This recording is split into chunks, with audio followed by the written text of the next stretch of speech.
naiintindihan ko yung pagsuporta nila sa opisina ng ating Pangulo, sa opisina ng Office of the Vice President, kasi yun din naman ang gusto ng lahat ng mga kababayan natin na merong kapayapaan. Well, I welcome that finally na-file na yung impeachment case na sinasabi nilang i-file nila since last year pa.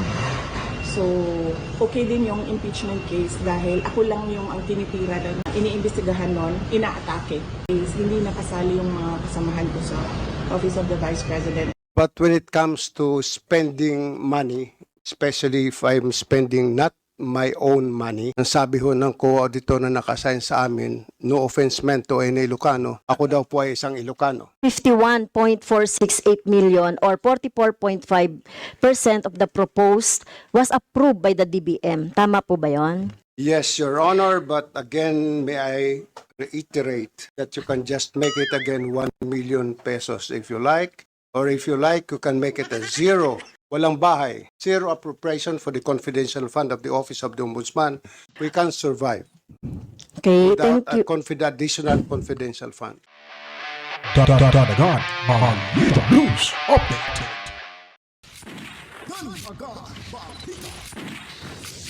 At sa amin, nakapag-harvest na kami. Kakatanim lang eh. So, hindi, buti na lang yung timing, hindi yung bago aanin, nakapag-anin na tayo. So, kung yung season na susunod, 1,000 pesos. Okay. It's, there's a, 5,000 pesos. Ang ganda mo tigil. Hindi, mukha akong bangal. Hindi pa naman bangal.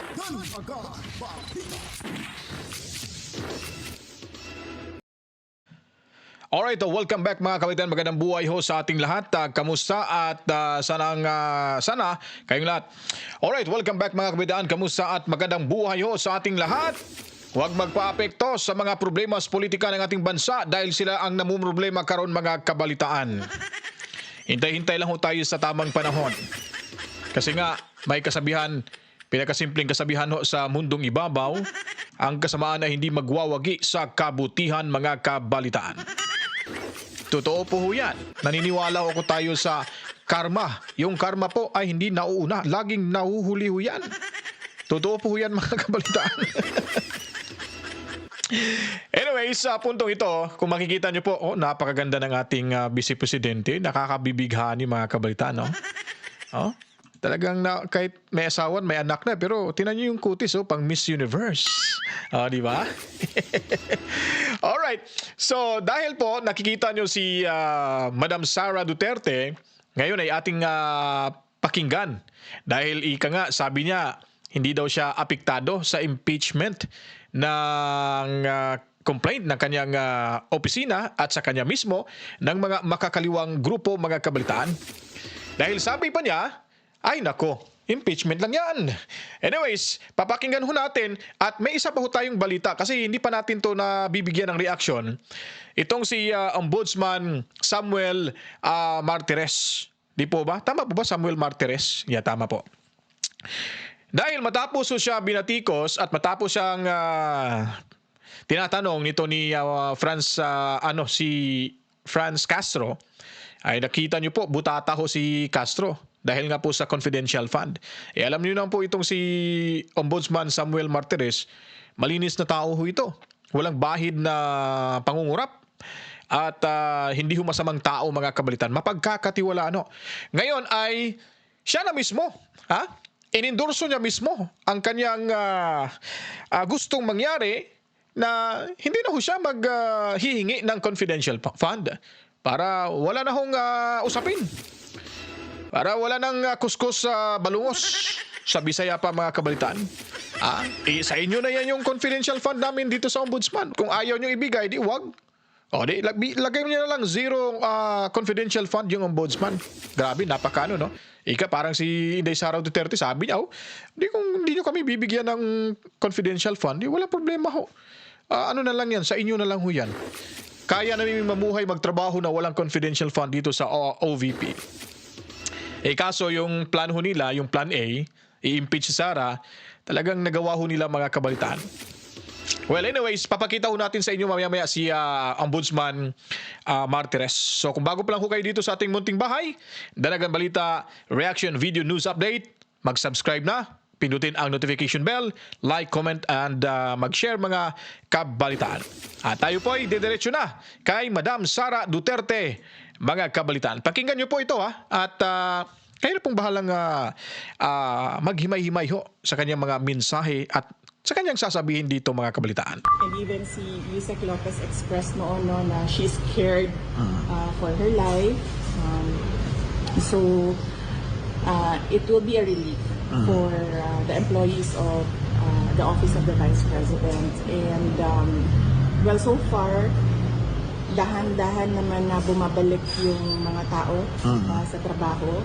Except for Yusek Lopez, kasi meron siyang parang 3 weeks na sinabi ng doktor na kailangan niya, meron ata siyang PTSD, parang post-traumatic stress na disorder.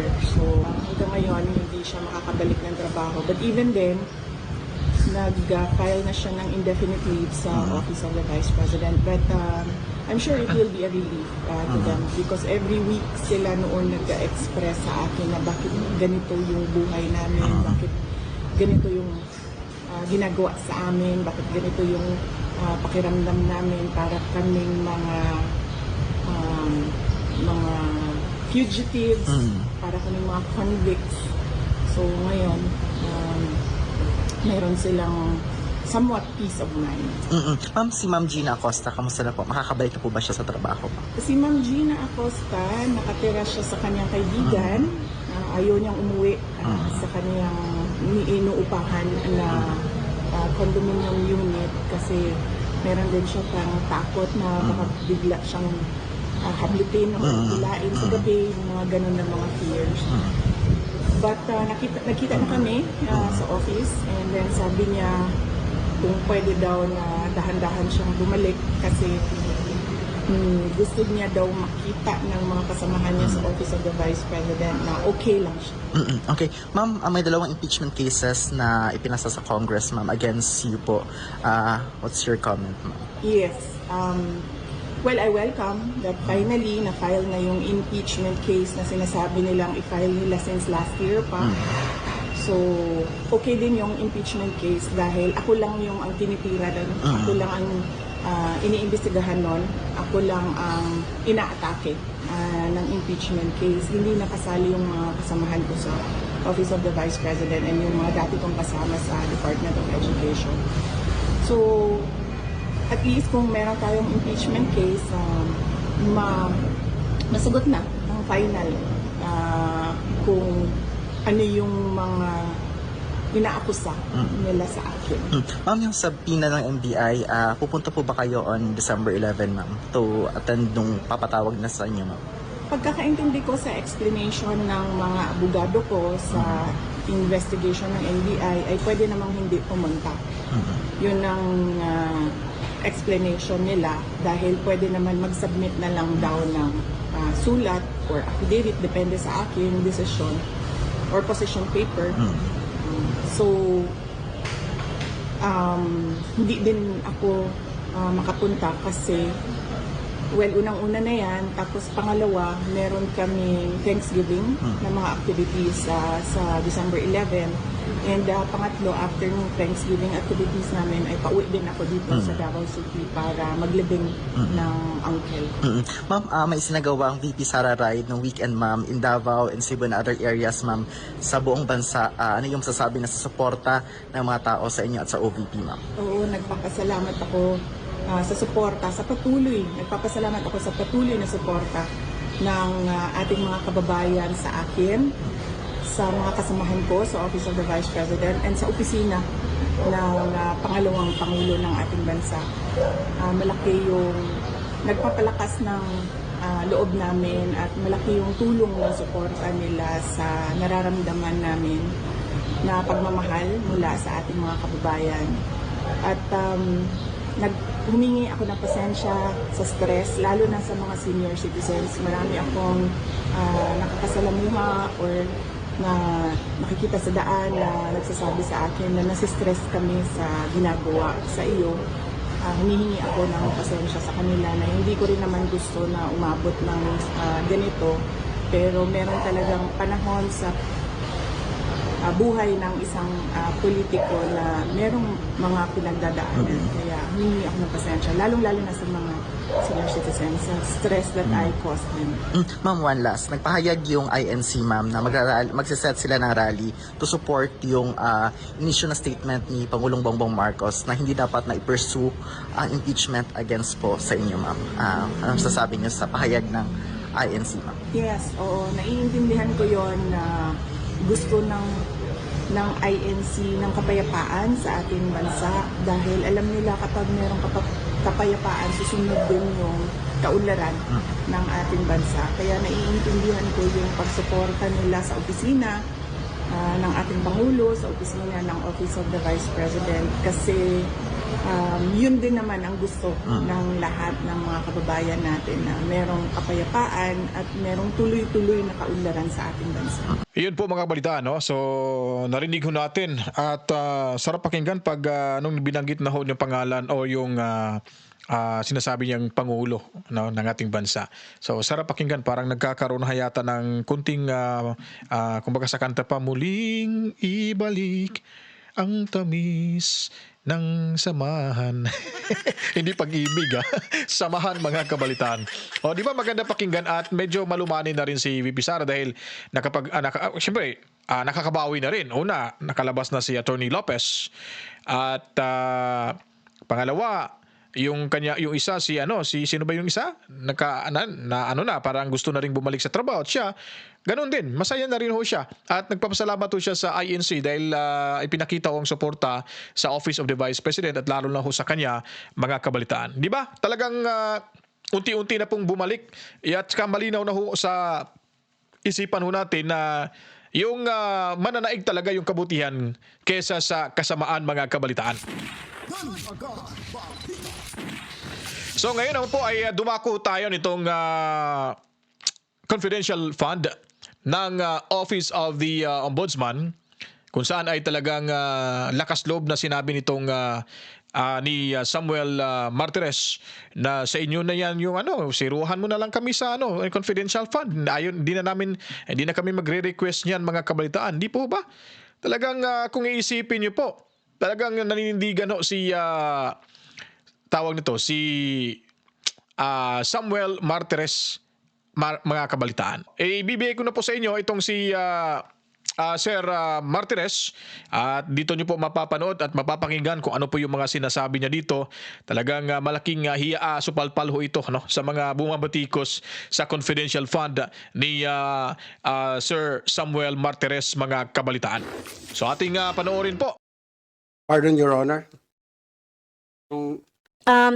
Going back to 2023, so 16.6 million lang po yung actual obligation ninyo, no? Approved naman na po ito nung 2023, yung 31 million. And then you have 1 million for 2024. Anyway, parang continuing budget naman ito, 2 years using the confidential fund. So ibig sabihin, na-utilize na rin po yung remaining na 31 million na confidential funds nyo for 2023. Alam niyo po, I think even the COA auditor would agree that my character is more that of a waray-waray, some Bisaya. But when it comes to spending money, especially if I'm spending not my own money, ang sabi ho ng co-auditor na nakasign sa amin, no offense meant to any Ilocano, ako daw po ay isang Ilocano. So ang ibig sabihin po mga kabitaan nitong si Samuel Martires na sinabihan daw siya ng COA na siya ay Ilocano, ang ibig sabihin nun matipid. Kuripot po kasi yung mga Ilocano mga kabitaan. Hindi po, huwag nyo ikakasama mga taga-Ilocano, kuripot. Tama ho yung ginawa nyong pagiging kuripot kasi nga, paano pag naubusan ka ng pera sa bandang huli, wala ka nang madudukot, di po ba? Hindi ho masama ang pagiging kuripot. Basta, yung pagiging kuripot ay nakalaan sa tama ho. Kumbaga, may sa oras ng pangangailangan, andyan ho, ora mismo. So, hindi ho masama yung taong kuripot, lalo na ho sa mga Ilocano, kuripot ho talaga yan, kasi marami tayong kakilalang mga Ilocano ho na kuripot ho sila. Kahit manghiram ho tayo ng 10 piso dati, 20, kaklasiko po, Ilocano, nanghiram ako ng 200, talagang pagsabi ko, babayaran ko lang kinabukasan kasi delayed yung allowance ko. Nung kinabukasan, pagdating ng mga alas 9 ng umaga, kasi may pasok kami noon sa minor subjects namin. Sabi pa naman sa akin, pre, alas 9 na pre, may ano na ba? May dumating na ba? Di ba sisingilin ka talaga? Hindi sila maghihintay na ikaw yung kusang magbigay. Talagang sisingilin ka nila. Ganun ho yun kakuripot yung yung Ilocano kasi mahalaga ho sa kanila yung pera. Ganun talaga yung kultura na siguro yun ng mga Ilocano, mga kabitan. Yun lang pong explanation ko. Huwag niyo pong masamain ng pagiging kuripot ng mga Ilocano. Magandang gawain ho yan, mga kabalitaan. Ayoko ho magyabang. I don't want to brag. But may natitipid po kami sa confidential fund. Mayroon ho kami natitipid at kaya naman hong makatipid kung gagawan lang ho ng remedyo na gusto mo magtipid. In the Office of the Tama. Ombudsman, we have made a lot of changes, especially in this investigation process, where it used to be about 4 or 5 investigators going out to the field. We limited that to 1 or 2. We also have changed some method or manner of investigation so that we will be able to save money. There are more important things where we can spend that confidential fund than to splurge it in some other matters which are not really that important. We are aware that surrounding the Office of the Ombudsman are urban poor. We cannot close our eyes to that reality that we splurge people's money para na rin namin niluluko yung mga kapitbahay namin doon sa Office ng Ombudsman na mga mahihirap. So, when I assumed office, I started to save. I started to introduce some measures na makakatipid ang ombudsman. I don't want to spill that out here unless in an executive session you'd like to ask me magkano ang aming natitipid. Thank you, Your Honor. So napapansin ko lang ho dito, mga kabalita, itong si Franz Castro, di ba tinatanong niya kung nagasta niya ba yung 31 million na natira? Talagang mahilig to sa yes or no itong buruhang ito, mga kabalitan nung nag-explain na ho, hindi niya direktang sinagot ng yes or no, or talagang in-explain niya pa, ipinaliwanag pa ng husto ni Martires ni Ombudsman Martires na ito yung nangyari, kaya kilala ho siya sa mga COA, taga-COA na parang Ilocano, kuripot. Pero itong si Castro, hindi ho nag-react. Hindi, Your Honor, Mr. Chair, hindi ko po sinasabing mag-explain, tanong ko lang po. Ano kayang dahilan doon? Takot sa ombudsman to Baka pag may nag-complain sa'yo, matik na ho yan. Kaya talagang rin to si Castro, may din to may takot din pala to sa isang ombudsman, mga kabalitaan. Ituloy ho tayo. I received an offer from the government of Estonia for about 1.6 million euro to upgrade our IT system and to teach our MIS employees or staff to put up our own or develop our own firewall.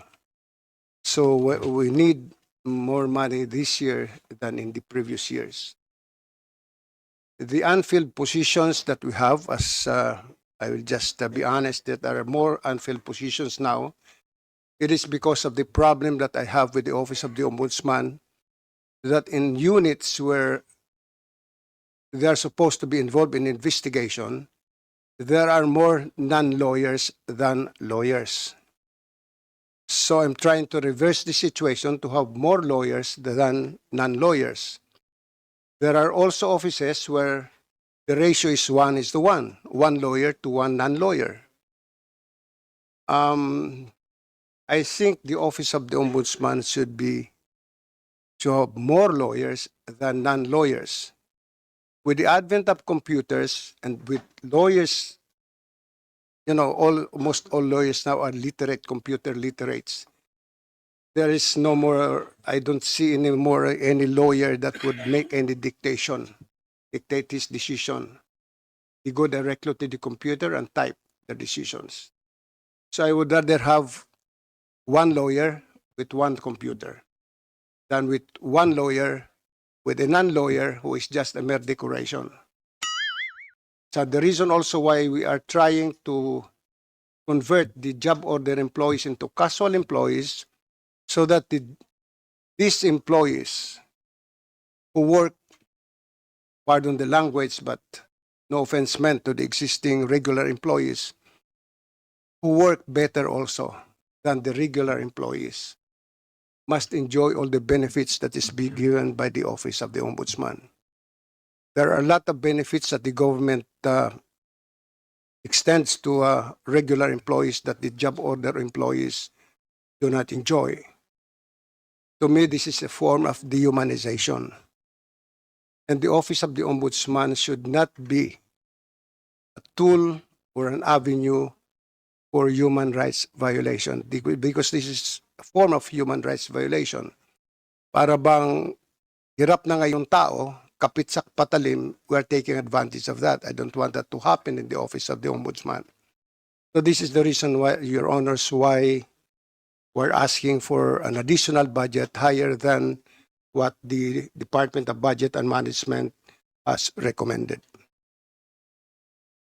Thank you, Your Honors. Castro, naintindihan Thank mo you very yun? much, Ombudsman Martirez. Now, we're going to open now the briefing Yan pala siya, with sa Bantio. interpellation. And we're going to start with the Deputy Minority Leader, Franz Castro. Before she asks that question, I just would like to ask the Ombudsman Martirez, magkano po yung dagdag na budget na kailangan nyo? The DBM recommended about 5.8 billion. Kung bibigyan niyo po kami ng kahit mga 800 milyon, siguro pagkakasahin namin yon. Mhm. We will try to... Minimum yun, minimum. Yeah, it's up to you. It's up to... Sado kayo matipid. Hindi naman. I don't want to be very demanding. Wala ho akong karapatan. Kami Ayun, po no? ay nanghihingi lang ng tulong. We're not entitled to be demanding from you. We're only entitled to where what we have is just to plead to you to please help us. Okay, go ahead, Senior Vice Chair. Ombudsman, earlier you said that the IT project, ito pong sa Estonia, Nako, isa rin tong luka-luka mga kabalitaan. Andyan pa rin. Magkatabi pa rin sila ni Ata sa Bante. Itong luka-lukang buruhan na to mga kabalitaan. Andyan pala eh. Si Miss stick to the plan. So, nako yung pagmumukha nito. Parang magkamukha sila ni Shell Jokno, no? Parang baka magpinsan tong dalawa. O nakita ko mag-side view, parang si Shell Jokno rin siya eh. Siguro magpinsan siguro to. Hindi lang natin alam, di ba? Minsan yung tao kasi parang kahit hindi ka dugo, magkamukha na eh, no? Totoo, magkamukha sila ni Shell Jokno. Ako, yun ang nakikita ko mga kabalitaan. you said it was 1.6 million euros. Euros. Pero bakit po 18 million lang ang hinihingi nyo na additional? So, hindi po ba kulang yon? No, sa 1.60, that's 1.69 million euro. That would translate to about 69 or 70 million. Opo. Pero 18 million lang po yung request ninyo? 800 million sana. For IT. For Makinig ka kasi. Panay ka kasi paganda dyan eh. Tapos mali-mali yung tanong mo. Ito talaga si Shell, oh. for the entire budget. Yes. Oh, pero dun sa slide kasi, parang 18 lang. No, for IT, it said only 18. If you can put back the slide. Parang, it's just for the hiring. Yan yung manpower. Sa manpower. Power Pero itong sa requested additional funding excludes is for the hardware. The software. the I'm sorry, software. the software. So wala pa po dito yung sinasabi po ninyong 800 million. The 800 million, I think, will just be sufficient to cover everything.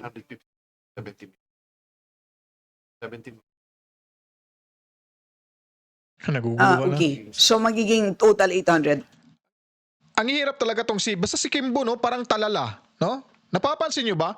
Parang hindi ko alam kung nakainom ba ng shock tong si Kimbo.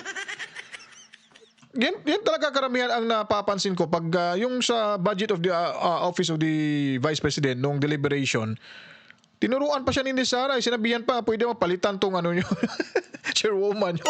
Parang talala. Dito rin, parang tinamo, napahinto lang ilang minuto kasi ewan ko kung naintindihan ba tong liquidation na to or budget na ito para sa, requested additional funding para sa Office of the Ombudsman.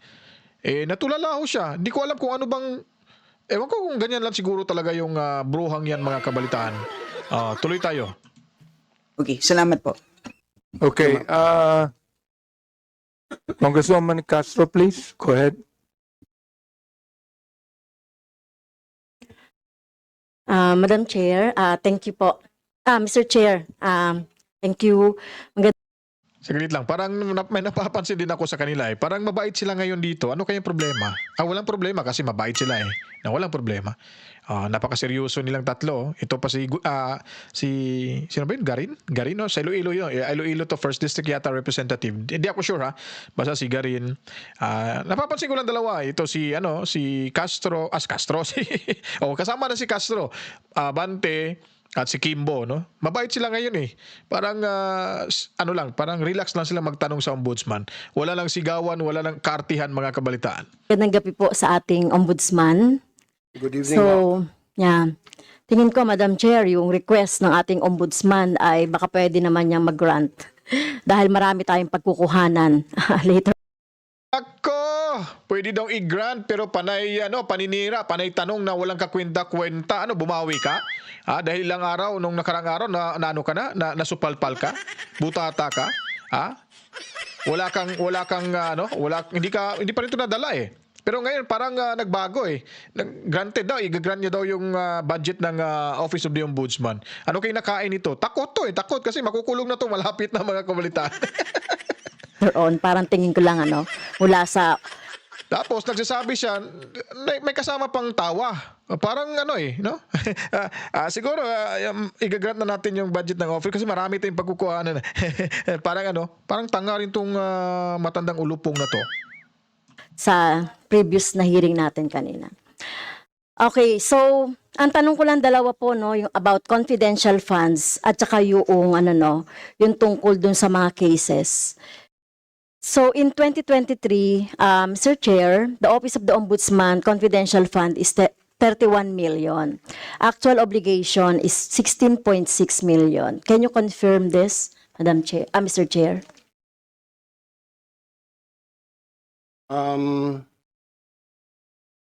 Yung confidential fund namin 2023, Opo. I think if my memory serves me right, our confidential fund in 2023 was 30 million. Tama po, 31 million. Utilization? Yes, the obligation, utilization is 6.6 million. Can you confirm? Yes, Your Honor. On September 2023, during the deliberation of 2024 national budget, the Ombudsman said that his office can survive without the confidential funds. He added that, I quote, and I would like to be the first from the investigating agencies to request Congress not have confidential funds during my term. Can you confirm that, Mr. Chair? Yes, Your Honor. So that's why the Congress proceeded in giving just only 1 million for the confidential funds of the Ombudsman under the GAA 2024. But looking at the proposed budget, Mr. Chair, the Ombudsman is requesting 115.665 million confidential fund for the next fiscal year. Okay, so this is only this 51.468 million or 44.5% of the proposed was approved by the DBM. Tama po ba 'yon? Yes, Your Honor, but again, may I reiterate that you can just make it again 1 million pesos if you like, or if you like, you can make it a zero. Walang bahay. Zero appropriation for the confidential fund of the Office of the Ombudsman until such time or until the end of my term of office as the Ombudsman.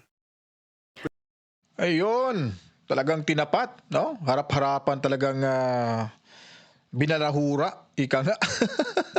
Itong si Franz Castro, mga kabalitaan.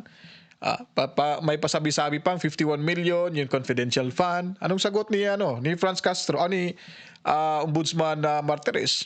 Kahit gawin nyo na lang hong 1 million. Hindi ho sila namumroblema doon. O gawing zero na lang para walang pagdududa ho. Franz Castro, sa dami-rami ng mga binalasubas mo diyan, ngayon iniinsulto ka na sa pagsagot sa mga tanong mo, hindi ka pa rin nadala. Akala mo bida ka pa rin diyan sa Kongreso? Kasi malapit ng eleksyon, tandaan mo diyan.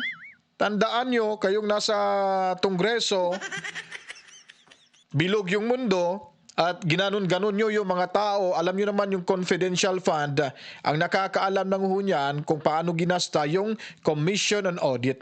Hindi sa jurisdiction nyo yan. Although, tama yung pagtatanong, pero parang winalanghiya nyo na yung pagtatanong, binabastos nyo yung tao, binibigyan nyo ng malisya yung mga pagre-request para sa confidential fund. So, tandaan mo yan, Castro, bilog yung mundo. Pag hindi ka nakalusot, sa pagtakbo mo ngayon sa 2025 election, araw-arawin kita dito. Mangumusta ako sa iyo araw-araw. Babatiin kita araw-araw dito, tawag nito. Itong bruhang tong mga kabalitaan. Mark my word, kukumustahin kita sa programa ko araw-araw. Tandaan mo yan, itaga mo yan sa bunbunan mo. We can survive Okay, without thank you. additional confidential funds. Thank you, Mr. Chair. So, may I know po yung rationale bakit biglang lobo yung proposal po ng Ombudsman.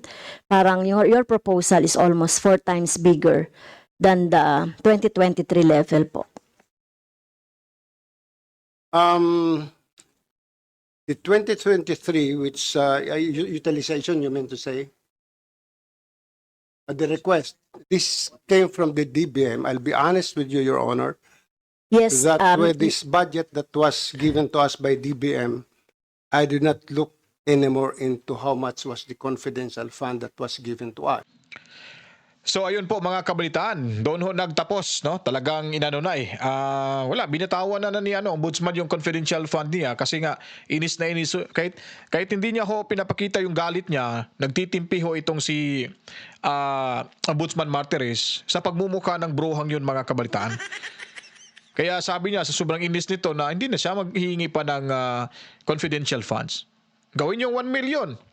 Kung hindi nyo kaya ibigay yung request namin na total, yung original proposal ho namin, hindi nyo kayang ibigay, gawin yung 1 million. O kung hindi nyo pa kayang gawin yung zero. Okay na ako dyan. Huwag nyo na akong bigyan ng confidential fund. Hindi kami mamuroblema niyan. Di ba malaking kahihiyan hong ginawa nitong si Franz Castro, tama ba? Si Franz Castro, mga kabalitaan. Kasi nalilito ako nitong silang Luistro at saka Castro Katunog kasi Di po ba? Yun po yung malaking problema dyan Talagang yung binigay na kapangyarihan ng mga NPA na yan, yung miyembro ng NPA si Franz Castro, ginamit niya inabuso niya. Nagtitake advantage itong si Castro. Gamitin yung ibinigay sa kanyang kapangyarihan diyan sa Kongreso, mga kabalitaan. Kaya nagkakalitsi-litsi na diyan. Hindi naman yan dati ganon. Di po ba? Hindi dati ganon Kaya pigil ho sila magbigay ng confidential fund dahil baka takot ho sila na mawala na ho ng budget para sa kanilang gagawing pangangampanya sa susunod na taon at sa darating na 2028 presidential elections, mga kabalitaan. Kaya pilit ho nilang tinitipid na mabibigyan kung magkano nire-request ho ng bawat offices ng national government. Kasi pinaghahandaan ho nila yung darating na eleksyon, lalo na sa presidential, mga kabalitaan. Kasama na ho yan sa kanilang plano. Tanggalin si Sara Duterte, kasuhan si former President Rodrigo Roa Duterte. Kasi nga, pag sinabi ho ni Presidente Duterte na ito yung i-endorse ko, mananalo ho. Mananalo ho talaga. Kaya takot ho sila sa mga ganong pangyayari. Kasama na ho yan. Malamang sa malamang, mga kabalitaan, yun po ang pagkakaintindi ho natin. Pati na yung confidential fund, talagang tinitipid ho nila. Sila yung totoong matipid. Kasi pag may sobra ho dyan, kung hindi ho masisilip ng ibang nasa gobyerno, pwede ho nilang magamit yan ng pasekreto.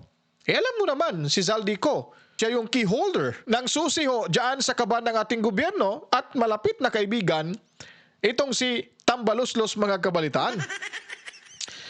So malamang yan po ang mangyayari sa hinaharap.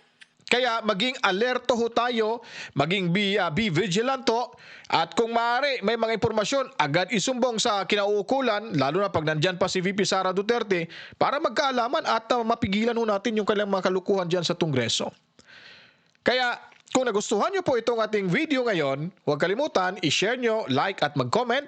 Pindutin nyo na rin ang ating notification bell at mag-subscribe para lagi tayong updated sa mga ganapan sa ating lipunan.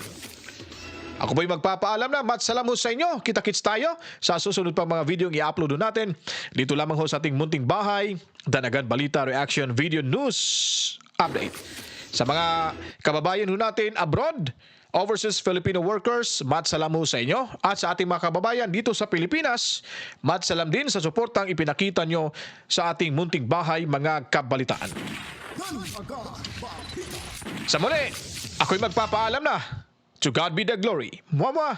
Chip chip. Peace out.